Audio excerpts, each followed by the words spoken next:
ಎಲ್ರಿಗೂ ನಮಸ್ಕಾರ. ವರುದಿನಿ ಏಕಾದಶಿ ಯಾವಾಗ, ದಿನಾಂಕ, ಮುಹೂರ್ತ ಮತ್ತು ಮಹತ್ವ, ಹಾಗೆ ವ್ರತಕಥೆ ಏನು ಎಂಬುದರ ಬಗ್ಗೆ ಈ ವಿಡಿಯೋದಲ್ಲಿ ತಿಳಿಯೋಣ. ವರುದಿನಿ ಏಕಾದಶಿಯಂದು ಈ ಪರಿಹಾರ ಮಾಡಿ, ಖಂಡಿತ ಯಶಸ್ಸು ಸಾಧಿಸುತ್ತೀರಿ. ವರುದಿನಿ ಏಕಾದಶಿ ಚೈತ್ರ ಮಾಸದ ಕೃಷ್ಣ ಪಕ್ಷದ ಏಕಾದಶಿ ಭಗವಾನ್ ವಿಷ್ಣುವಿಗೆ ಸಮರ್ಪಿತವಾಗಿದೆ. ಈ ದಿನ ತುಳಸಿ ಪೂಜೆ, ಉಪವಾಸ ಮತ್ತು ವಿಷ್ಣು ಲಕ್ಷ್ಮಿ ಪೂಜೆ ಮುಖ್ಯ. ತುಳಸಿ ಗಿಡ ನೆಡುವುದು, ತುಳಸಿ ಮಂತ್ರ ಪಠಣೆ ಮತ್ತು ಪೂಜೆಯಲ್ಲಿ ತುಳಸಿ ಬಳಸುವುದರಿಂದ ಸಮೃದ್ಧಿ ಮತ್ತು ಆರೋಗ್ಯ ಸಿಗುವುದು. ವರುದಿನಿ ಏಕಾದಶಿ ಆಚರಣೆ ಮತ್ತು ಅದರ ಪ್ರಯೋಜನಗಳನ್ನು ನೋಡೋಣ. ಚೈತ್ರ ಮಾಸದ ಕೃಷ್ಣ ಪಕ್ಷದಂದು ಬರುವ ಏಕಾದಶಿಯನ್ನು ವರುದಿನಿ ಏಕಾದಶಿ ಎಂದು ಕರೆಯಲಾಗುತ್ತದೆ. ಈ ದಿನದಂದು ಉಪವಾಸ ಆಚರಿಸುವ ಯಾರಾದರೂ ಎಲ್ಲ ಪಾಪಗಳಿಂದ ಮುಕ್ತರಾಗುತ್ತಾರೆ, ಸಂತೋಷವಾಗಿರುತ್ತಾರೆ ಮತ್ತು ಶುಭ ಪ್ರತಿಫಲಗಳನ್ನು ಪಡೆಯುತ್ತಾರೆ. ಈ ದಿನದಂದು ವಿಷ್ಣು ಮತ್ತು ಲಕ್ಷ್ಮೀದೇವಿಯನ್ನು ಪೂಜಿಸುವ ಸಂಪ್ರದಾಯವಿದೆ. ಈ ದಿನ ಉಪವಾಸ ಮಾಡಿ ಶುದ್ಧ ಹೃದಯದಿಂದ ಪೂಜಿಸುವ ಭಕ್ತರ ಎಲ್ಲ ಆಸೆಗಳು ಈಡೇರುತ್ತವೆ. ಈ ದಿನದಂದು ತುಳಸಿ ಶಕ್ತಿಗಳಿಗೆ ಸಂಬಂಧಿಸಿದ ಕೆಲವು ಪರಿಹಾರಗಳನ್ನು ಮಾಡುವುದರಿಂದ ಕುಟುಂಬಕ್ಕೆ ಸಂತೋಷ, ಸಮೃದ್ಧಿ ಮತ್ತು ಸಕಾರಾತ್ಮಕತೆ ಬರುವುದು. ವರುದಿನಿ ಏಕಾದಶಿಯಂದು ದಾನ ಮಾಡುವುದರಿಂದ ವರ್ಷಗಳ ತಪಸ್ಸಿಗೆ ಸಮಾನವಾದ ಪ್ರತಿಫಲ ಸಿಗುವುದು. ಈ ವರ್ಷದ ವರುದಿನಿ ಏಕಾದಶಿ ಉಪವಾಸವನ್ನು ಏಪ್ರಿಲ್ನಲ್ಲಿ ಯಾವಾಗ ಆಚರಿಸಲಾಗುವುದು ಎಂಬುದನ್ನು ನೋಡೋಣ. ವರುದಿನಿ ಏಕಾದಶಿ 2025 ಯಾವಾಗ? ಈ ವರ್ಷ ವರುದಿನಿ ಏಕಾದಶಿಯನ್ನು ಏಪ್ರಿಲ್ 24ರಂದು ಆಚರಿಸಲಾಗುವುದು. ಅದು ಗುರುವಾರವೂ ಆಗಿದೆ. ಏಕಾದಶಿ ಮತ್ತು ಗುರುವಾರದ ಸಂಯೋಜನೆಯು ಈ ಏಕಾದಶಿಯ ಮಹತ್ವವನ್ನು ಇನ್ನಷ್ಟು ಹೆಚ್ಚಿಸುವುದು. ತುಳಸಿ ದಳದೊಂದಿಗೆ ಏಕಾದಶಿ ಪರಿಹಾರಗಳು ಹೀಗಿವೆ.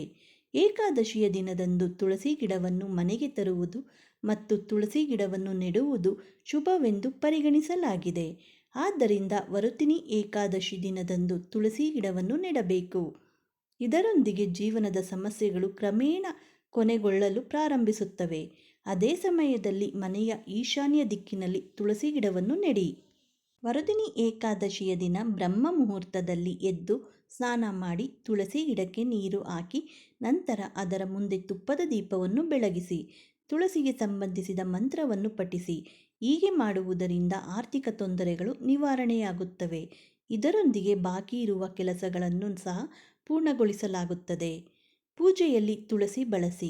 ವರುದಿನಿ ಏಕಾದಶಿಯ ದಿನದಂದು ಭಗವಾನ್ ವಿಷ್ಣುವಿಗೆ ಅರ್ಪಿಸುವ ನೈವೇದ್ಯದಲ್ಲಿ ತುಳಸಿ ಎಲೆಗಳನ್ನು ಬಳಸಲು ಮರೆಯದಿರಿ. ಈ ದಿನದಂದು ಮಾಡುವ ಪೂಜೆಗಳು ಮತ್ತು ಆಚರಣೆಗಳು ರೋಗಗಳಿಂದ ಪರಿಹಾರವನ್ನು ನೀಡುತ್ತವೆ. ವರುದಿನಿ ಏಕಾದಶಿಯ ಪೂಜೆ ಮುಹೂರ್ತ ಹೀಗಿದೆ. ಚೈತ್ರ ಮಾಸದ ಕೃಷ್ಣ ಪಕ್ಷದ ಏಕಾದಶಿಯು ಏಪ್ರಿಲ್ 23ರಂದು ಸಂಜೆ 4:43ಕ್ಕೆ ಪ್ರಾರಂಭವಾಗಿ ಏಪ್ರಿಲ್ 24ರಂದು ಮಧ್ಯಾಹ್ನ 2:32ಕ್ಕೆ ಕೊನೆಗೊಳ್ಳುವುದು. ಪೂಜಾ ಮುಹೂರ್ತವು ಹೀಗಿದೆ. ಬೆಳಿಗ್ಗೆ 5:47ರಿಂದ 7:25ರವರೆಗೆ ಇರುವುದು. ಬೆಳಿಗ್ಗೆ 10:41ರಿಂದ 1:58ರವರೆಗೆ ಇರುವುದು. ವರುದಿನಿ ಏಕಾದಶಿ ವ್ರತ ಪಾರಣ ಸಮಯವು ಹೀಗಿದೆ. ವರುದಿನಿ ಏಕಾದಶಿಯ ಪಾರಣವು ಏಪ್ರಿಲ್ 25ರಂದು ಬೆಳಿಗ್ಗೆ 5:46ರಿಂದ ಬೆಳಿಗ್ಗೆ 8:23ರವರೆಗೆ ಮಾಡಲಾಗುವುದು. ಪಾರಣ ದಿನದಂದು ದ್ವಾದಶಿ ಬೆಳಿಗ್ಗೆ 11:44ಕ್ಕೆ ಕೊನೆಗೊಳ್ಳುತ್ತದೆ. ಈ ವ್ರತವನ್ನು ಆಚರಿಸುವುದರಿಂದಾಗುವ ಪ್ರಯೋಜನಗಳೇನು ಎಂಬುದನ್ನು ನೋಡೋಣ. ತನ್ನ ಮನಸ್ಸನ್ನು ಭಗವಾನ್ ಹರಿಯ ಪಾದಗಳ ಮೇಲೆ ಕೇಂದ್ರೀಕರಿಸಿ ವರುದಿನಿ ಏಕಾದಶಿ ಉಪವಾಸವನ್ನು ನಿಷ್ಠೆಯಿಂದ ಆಚರಿಸುವವನು 10,000 ವರ್ಷಗಳ ಕಾಲ ತಪಸ್ಸು ಮಾಡಿದಷ್ಟು ಪುಣ್ಯವನ್ನು ಪಡೆಯುತ್ತಾನೆ. ಈ ಉಪವಾಸವನ್ನು ಆಚರಿಸುವ ಅತ್ಯಂತ ಪಾಪಿ ವ್ಯಕ್ತಿಯೂ ಸಹ ಕ್ರಮೇಣ ಪಾಪ ಆಲೋಚನೆಗಳಿಂದ ಮುಕ್ತನಾಗಿ ಅಂತಿಮವಾಗಿ ಉನ್ನತ ಲೋಕಗಳನ್ನು ಪಡೆಯುತ್ತಾನೆ ಎಂದು ಭಗವಾನ್ ಶ್ರೀಕೃಷ್ಣರು ಹೇಳಿದ್ದಾರೆ. ವರುದಿನಿ ಏಕಾದಶಿ ಉಪವಾಸವನ್ನು ಹೇಗೆ ಆಚರಿಸುವುದು? ವರುದಿನಿ ಏಕಾದಶಿಯ ದಿನದಂದು ಸೂರ್ಯೋದಯಕ್ಕೆ ಮುಂಚಿತವಾಗಿ ಎಚ್ಚರಗೊಂಡು ಸ್ನಾನ ಮಾಡಿ ಮನೆ, ದೇವರ ಕೋಣೆಯನ್ನು ಸ್ವಚ್ಛಗೊಳಿಸಿ ನಂತರ ನಿಮ್ಮ ಕೈಯಲ್ಲಿ ನೀರನ್ನು ತೆಗೆದುಕೊಂಡು ಉಪವಾಸ ಆಚರಿಸುವ ಪ್ರತಿಜ್ಞೆ ಮಾಡಿ. ವಿಷ್ಣು ಮತ್ತು ಕೃಷ್ಣನ ಪೂಜೆಯನ್ನು ಪ್ರಾರಂಭಿಸಿ. ತುಳಸಿ ತೀರ್ಥವನ್ನು ದೇವರಿಗೆ ನೈವೇದ್ಯವಾಗಿ ಅರ್ಪಿಸಿ ವ್ರತ ಕಥೆಯನ್ನು ಓದಿ ಆರತಿ ಮಾಡಿ. ಏಕಾದಶಿಯಂದು ಭಕ್ತರು ದೇವರಿಗೆ ಅಕ್ಕಿ ಅಥವಾ ಧಾನ್ಯಗಳನ್ನು ಅರ್ಪಿಸುವುದಿಲ್ಲ ಮತ್ತು ಸೇವಿಸುವುದಿಲ್ಲ. ವರುದಿನಿ ಏಕಾದಶಿ ವ್ರತ ಕಥೆ ಹೀಗಿದೆ. ಪಾಂಡವರಾಜ ಯುಧಿಷ್ಠಿರನು ಶ್ರೀಕೃಷ್ಣನನ್ನು ವರುದಿನಿ ಏಕಾದಶಿ ವ್ರತ ಮಹತ್ವವನ್ನು ಹೇಳಲು ಕೇಳಿದನು. ಕತೆ ಹೀಗೆ ನಡೆಯುತ್ತದೆ ಎಂಬುದು ನೋಡೋಣ. ನರ್ಮದಾ ನದಿಯ ದಡದಲ್ಲಿ ಮಾಂಧಾತ ಎಂಬ ರಾಜ ವಾಸಿಸುತ್ತಿದ್ದನಂತೆ. ಶ್ರೀಕೃಷ್ಣನು ಹೇಳಿದನು. ಅವನು ಪರೋಪಕಾರಿ ಮತ್ತು ಆಧ್ಯಾತ್ಮಿಕ ಒಲವು ಹೊಂದಿದ್ದನು. ಒಮ್ಮೆ ರಾಜನು ಕಾಡಿನಲ್ಲಿ ಧ್ಯಾನ ಮಾಡುತ್ತಿದ್ದಾಗ ಕಾಡು ಕರಡಿಯೊಂದು ಅವನ ಮೇಲೆ ದಾಳಿ ಮಾಡಿತು. ಆದರೆ ಅವನ ಧ್ಯಾನಕ್ಕೆ ಅಡ್ಡಿಯಾಗಬಾರದು ಎಂದು ಅವನು ವಿಷ್ಣುವನ್ನು ಪ್ರಾರ್ಥಿಸಿದನು. ಅವನ ಭಕ್ತಿಗೆ ಮೆಚ್ಚಿದ ವಿಷ್ಣುವು ಪ್ರತ್ಯಕ್ಷನಾಗಿ ತನ್ನ ಸುದರ್ಶನ ಚಕ್ರದಿಂದ ಕರಡಿಯನ್ನು ಕೊಂದನು. ಯಾವಾಗಲೂ ದಯಾಳು ಮತ್ತು ಸಹಾಯಕನಾಗಿದ್ದ ಮಾಂಧಾತ ತನ್ನನ್ನು ರಕ್ಷಿಸಿದ್ದಕ್ಕಾಗಿ ವಿಷ್ಣುವಿಗೆ ಧನ್ಯವಾದ ಹೇಳಿದನು. ಆದರೆ ಕರಡಿ ತನ್ನ ಮೇಲೆ ಏಕೆ ದಾಳಿ ಮಾಡಿತು ಎಂದು ಆಶ್ಚರ್ಯಪಟ್ಟನು. ವಿಷ್ಣು ತನ್ನ ಹಿಂದಿನ ಜನ್ಮದಲ್ಲಿ ಮಾಡಿದ ಒಂದು ತಪ್ಪಿಗೆ ಶಿಕ್ಷೆ ಅನುಭವಿಸಿದೆ ಎಂದು ಹೇಳಿದನು.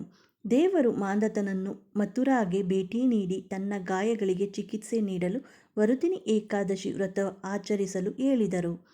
ರಾಜನು ಭಗವಂತನಿಗೆ ಧನ್ಯವಾದವನ್ನು ಅರ್ಪಿಸಿದನು ಮತ್ತು ಪವಿತ್ರ ನಗರವಾದ ಮಥುರಾದಲ್ಲಿ ವ್ರತವನ್ನು ಶ್ರದ್ಧೆಯಿಂದ ಆಚರಿಸಿದನು.